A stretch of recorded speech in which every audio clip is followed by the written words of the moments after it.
जय हिंद दोस्तों। तो कैसे हैं आप सब। आज की इस वीडियो में जो स्टार्ट होने जा रही है क्लास 10th का वो बेस्ट वीडियो में से एक होने वाली है मेरे दोस्त, क्योंकि आज हम बात करने वाले हैं फर्स्ट एक्सरसाइज का टोटल चैप्टर। जैसे कि आपका क्लास 10th का मैथमेटिक्स का सिलेबस है, उसमें जो पहला चैप्टर आता है वास्तविक संख्या, उसको आज पूरे वीडियो में डिस्कस करने वाले हैं पूरे मोस्ट इंपॉर्टेंट क्वेश्चन के साथ, और उसको डिटेल से समझाने वाले हैं जो कि आपके एग्जाम रिलेटेड क्वेश्चन और बहुत ही ज्यादा इंपॉर्टेंट होते हैं। तो सारे क्वेश्चन पे बात करेंगे जो आपके लिए बहुत ही ज्यादा जरूरी है। ठीक है, तो वीडियो के एंड तक जरूर बने रहिएगा और सारे कॉन्सेप्ट क्लियर कीजिएगा दोस्तों। तो क्वेश्चन स्टार्ट करने से पहले कुछ पॉइंट आपको हम डिटेल्स करवा दें कि जो ज्यादा ही महत्वपूर्ण है। ठीक है, तो जैसे कि हम आपको बता दें कि पहला जो लिखा हुआ है यहाँ पे अपरिमेय संख्या। ठीक है, तो वास्तविक संख्या पढ़ने से पहले आपको अपरिमेय संख्या के बारे में जानना बेहद ही जरूरी होता है। जैसे कि √2 पाई की संख्या, यानी एक परिमेय और एक अपरिमेय का जोड़ यानी योगफल भी अपरिमेय संख्या होती है। ठीक है, तो ये जो नंबर्स आप देख रहे हो डायरेक्टली आपको ऑब्जेक्टिव रिलेटेड क्वेश्चंस पूछे जाते हैं एग्जाम में कि अपरिमेय संख्या √2 कैसी संख्या है, अपरिमेय है या परिमेय है। ठीक है, पाई/2 कैसी संख्या है, परिमेय है परिमेय। तो एक क्वेश्चन आपके लिए बहुत ही ज्यादा इंपॉर्टेंट है, एक पॉइंट आपके लिए बहुत ही ज्यादा इंपॉर्टेंट है, इसलिए जरूर बने रहिएगा। प्राकृतिक संख्या, गिनती की संख्या को प्राकृतिक संख्या कहते हैं, आपको अच्छी तरह पता होगी मेरे दोस्त। तो 1 2 3 4 5 जो भी नंबर्स हैं वो सारे के सारे नेचुरल नंबर हैं, प्राकृतिक संख्या है। ठीक है, अब आते हैं पूर्ण संख्या में। तो पूर्ण संख्या क्या होता है मेरे दोस्त, अगर आप गिनती की संख्या में जीरो को ऐड कर दे, इंक्लूड कर दे, तो वहां से स्टार्ट होती है आपकी पूर्ण संख्या। यानी बस क्या होता है, पूर्ण संख्या जो जीरो से स्टार्ट होती है। ठीक है, उसके बाद आते हैं हम लोग पूर्णांक संख्या, जिसको इंटीजर्स बोलते हैं, जो कि निगेटिव भी होते हैं और पॉजिटिव होते हैं, यानी ऋण होते हैं और धन होते हैं। ठीक है, जो ऋणात्मक पूर्णांक जो माइनस से स्टार्ट होते हैं और प्लस की तरफ जाते हैं वो आपका पूर्णांक संख्या होती है। ठीक है, तो ऐसे क्वेश्चन ऑब्जेक्टिव रिलेटेड जो इसमें से बनते हैं आपके लिए बहुत ही ज्यादा महत्वपूर्ण है मेरे भाई। अब आते हैं परिमेय संख्या पे। ठीक है, तो परिमेय संख्या क्या होती है, जो फ्रैक्शन p/q के रूप में लिखे जाते हैं उसे परिमेय संख्या कहते हैं, और उसमें निगेटिव इंटीजर्स भी हो सकते हैं, पॉजिटिव भी हो सकते हैं, ऊपर जीरो भी हो सकते हैं। ठीक है, बट नीचे का वैल्यू जो होगा q not equal to zero, q zero नहीं हो सकता है मेरे दोस्त। इसलिए परिमेय संख्या में कभी ये मिस्टेक नहीं करना कि 2/0 अगर लिखा हो तो ये परिमेय संख्या है। ठीक है, ऐसा बिल्कुल नहीं होगा। अगर 0/2 है तो ये परिमेय संख्या है। तो कुछ ये पॉइंट्स थे जो आपको जानना बेहद ही जरूरी था, क्योंकि इस वीडियो हम सारे आपके मोस्ट इंपॉर्टेंट क्वेश्चन से रिलेटेड अब वो टॉपिक पे बात करेंगे जो आपको एग्जाम बेस्ड रिलेटेड हो। ठीक है, तो आज हम बढ़ते हैं फिर आगे क्वेश्चन पे और देखते हैं कि वास्तविक संख्या का रिलेटेड क्वेश्चन जो कि हर साल एग्जाम में इस तरह के क्वेश्चन पूछे जाते हैं, उस पे आज बात करने वाले। तो चलिए मेरे भाई हम लोग बढ़ते हैं क्वेश्चन नंबर फर्स्ट, जो कि इस बेस्ड क्वेश्चन आपके एग्जाम में पूछे ही जाते हैं। तो इसलिए इस वीडियो को लाने का ही मकसद था कि आपको वो क्वेश्चन कराया जाए जो कि आपको एग्जाम में 100% इससे रिलेटेड क्वेश्चन पूछे ही जाते हैं। ठीक है, तो पहला क्वेश्चन जो है मेरे दोस्त यहाँ पे ध्यान से देखिएगा कि 6 और 18 का मौसम, जिसको हम लोग HCF बोलते हैं, ठीक है, और लसो जिसको हम लोग LCM बोलते हैं, निकालना है। ठीक है, तो ऐसे क्वेश्चन पूछे ही जाते हैं मेरे दोस्त। 6 18, तो सबसे पहला आप क्या काम करते हैं, 6 का फैक्टर करते हैं। क्या करते हैं, फैक्टर करते हैं। यहाँ पे 2 3 जा 6 और 3 1 जा 3, यानी जो फैक्टर आता है आपका 2 × 3 आता है। ठीक है, उसके बाद 18 का फैक्टर करते हैं। आप 18 का लिखते हैं 2 दूनी 4, 2 से 2 9, यानी 2 3 जा 6, 6 3 जा 18। इस तरह से आप फैक्टर करते हैं। इसके बाद बनाने का बहुत ही प्रोसेस होता है कि आपको अगर HCF निकालना है, जिसको हम लोग मौसम बोलते हैं, HCF निकालना है तो आप कैसे निकालेंगे। उसके बाद अगर आपको LCM निकालना है तो आप कैसे निकालेंगे। ठीक है, तो इस पे बात करेंगे हम लोग। HCF निकालने का बहुत ही शानदार और बहुत ही बेसिक ट्रिक बताएंगे आपको। सबसे पहला काम क्या करना है, दोनों में देखना है कॉमन क्या है, वही नंबर चूज करना है जो दोनों में। जैसे कि यहाँ पे 2 है, 2 है, ठीक है, तो दोनों में है तो हम लोग क्या किए, एक को चूज किए। ठीक है, जैसे 3 है इसमें और 3 है इसमें, तो एक 3 भी निकालनी। ऐसे आप HCF निकाल सकते हैं बहुत ही आसान तरीका से, ज़्यादा परेशान नहीं होना है, पावर वावर वाला टेंशन में नहीं फंसना है। ठीक है, अगर आपको LCM निकालना है तो LCM का रूल है जो दोनों में है उसको तो कॉमन करना ही है, जैसे HCF निकालते हैं, लेकिन जो बचा हुआ नंबर है उसको भी इसमें मल्टीप्लाई कर देना है। तो बचा हुआ नंबर आपको 3 दिख रहा था यहाँ पे, तो इसको भी मल्टीप्लाई करना है, यानी 2 3 6 46 18, ये आपका एलसीएम हो गया।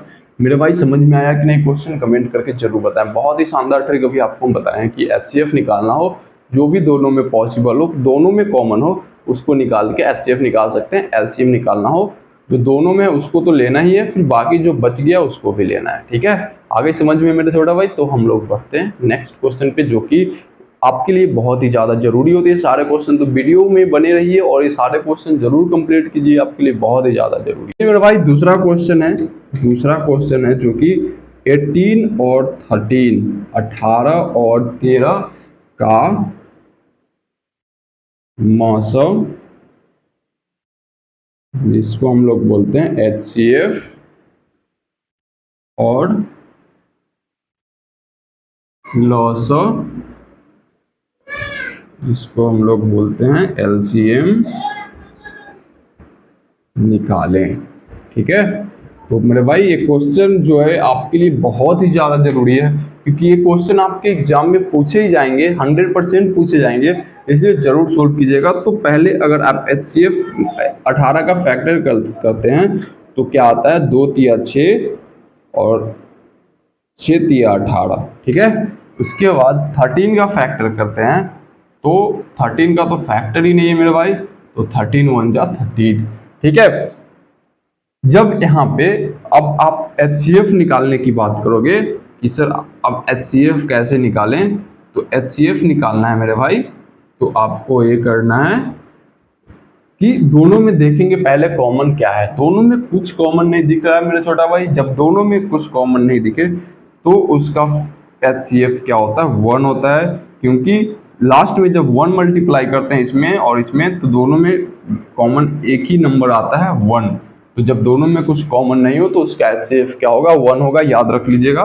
ठीक है, और एलसीएम निकालना हो तो जब दोनों में कॉमन नहीं है, और यहाँ पे देखेंगे कि क्या क्या है दोनों में। ठीक है, तो 2 है, ठीक है मेरा छोटा भाई, 3 है और 13 है, यानी जो भी नंबर है कॉमन नहीं है, सारे को मल्टीपल कर देंगे, आपका एलसीएम निकल जाएगा। ठीक है, 2 तिया 6, 6 तिया 18, और 18 में करेंगे 13 से गुना, 54 54 और यहाँ पे 18, 4 8 4 12 के 2 2 1 3, यानी 324 जो हो गया। 18 दिए 8 और 1, 8 5 4, 8 5 13 के 3 हासिल, 1 1 1 2, 234 जो आपका एलसीएम हो गया मेरा छोटा भाई। ठीक है, तो इस तरह से आप एचसीएफ और एलसीएम निकाल सकते हैं, बहुत ही आसान तरीका है। और एक क्वेश्चन आपके एग्जाम में पूछे ही जाएंगे, 100% पूछे जाएंगे, तो जरूर क्वेश्चन को सोल्व कीजिएगा। बढ़ते हैं हम लोग नेक्स्ट क्वेश्चन पे और उस पर बात करते हैं।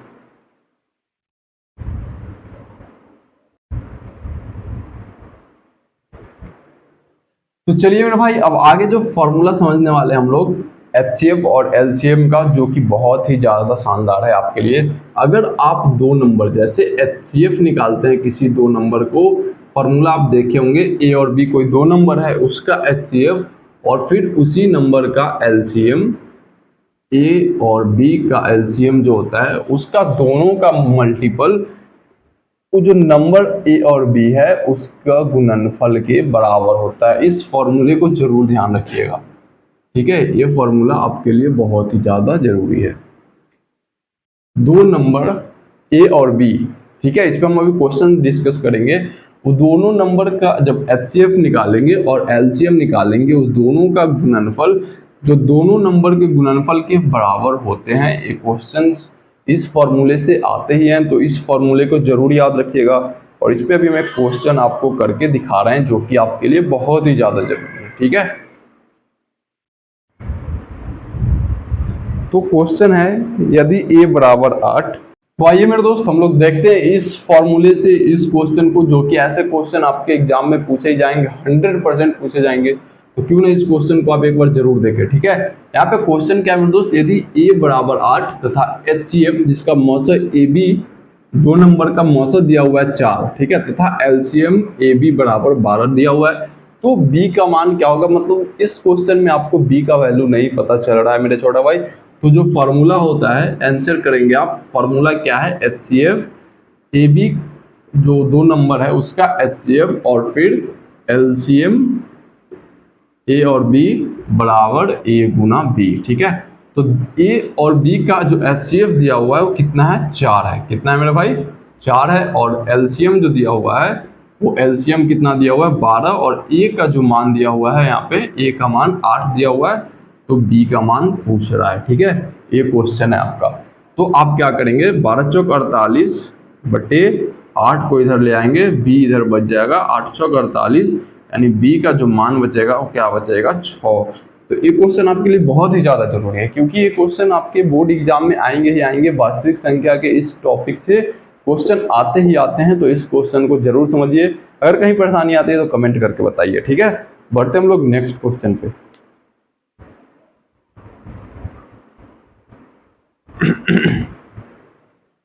तो मेरे दोस्त बढ़ते हम लोग नेक्स्ट क्वेश्चन पे। क्वेश्चन नंबर 3 का भी जो है बहुत ही ज्यादा इंपॉर्टेंट है। √2 कैसी संख्या है, और एक क्वेश्चन आपको पूछे ही जाएंगे एग्जाम में, 100% पूछे जाएंगे कि परिमेय है या अपरिमेय है, ठीक है। इस क्वेश्चन पे ध्यान दीजिएगा। √2 कैसी संख्या है, आप लोग को अभी थोड़ी देर पहले डिस्कस की थी। √2 एक अपरिमेय संख्या है, जो कि आप याद कर लीजिए।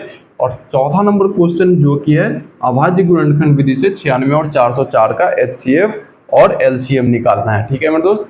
तो अभाज्य गुणनखंड विधि से ये क्वेश्चन भी आते हैं एग्जाम में, क्योंकि जरूरी है आपके लिए, ठीक है। तो 96 और 404 का सबसे पहला काम आप क्या करेंगे, अभाज्य गुणनखंड करेंगे, ठीक है। तो 2 से लगाएंगे तो 48 दूना 96 होता है, 2 से लगाएंगे तो 24 दूना 48 होता है, 2 से लगाएंगे तो 12 दूना 24, और फिर 2 से लगाएंगे तो 6 दूना 12, और 2 से 3 दूना 6, और फिर 3 से 1 मतलब 3 लग गया, ठीक है। अभाज्य गुणनखंड कर लिए। फिर 404 का अभाज्य गुणनखंड करेंगे।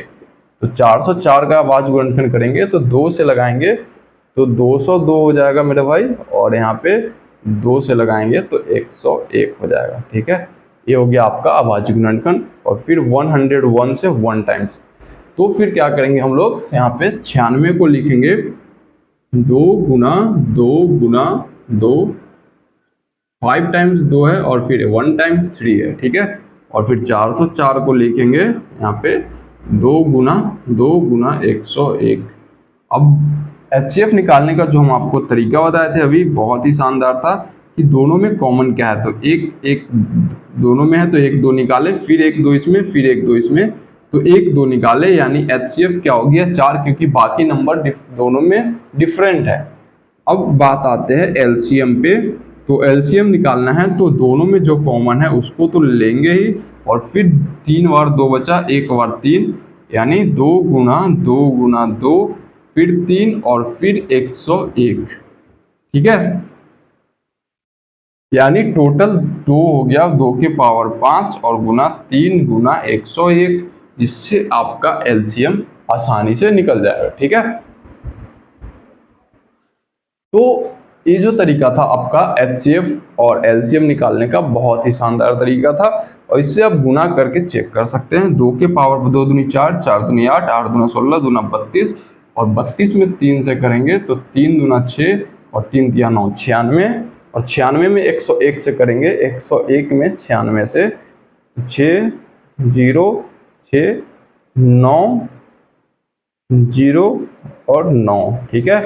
अब यहाँ पे 6 9 6 9, ठीक है मेरे भाई, यानी 9696 जो कि आपका आएगा LCM आएगा, ठीक है। यानी HCF हो गया 2 दूनी 4, LCM हो गया 9696। तो इस तरह से आप मस और लस जो है अभाज्य गुणनखंड विधि से बहुत ही आसान मेथड से निकाल सकते हैं मेरे भाई। तो आज के इस वीडियो का क्वेश्चन आपको कैसा लगा कमेंट करके जरूर बताइए, क्योंकि नेक्स्ट वीडियो में जो लाने वाले हैं वो भी आपके लिए बहुत ही खतरनाक होने वाली है रियल नंबर से। मिलते हैं नेक्स्ट वीडियो में। जय हिंद, नमस्कार।